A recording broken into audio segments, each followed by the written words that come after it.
Mas ini harus mengembat kalau dia sudah besar.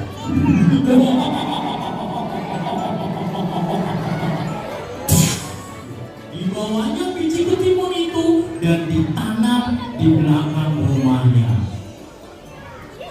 Tak lama kemudian, biji ketimun itu tumbuh dengan suburnya dan salah satu ketimun itu bentuknya besar dan berwarna kuning keemasan. Biji ketimun itu dibukanya biji ketimun itu dan dari dalam buah ketimun muncullah suara seperti ini.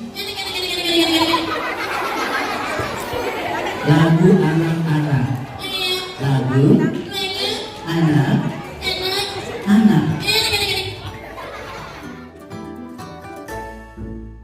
Iya, Bona ngapain? Minum apa? Susu. Iya, susu apa ya? Susu apa?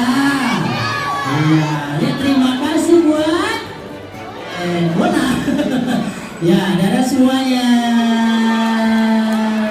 Bonanya mau pulang. Kita pulang Bona ya.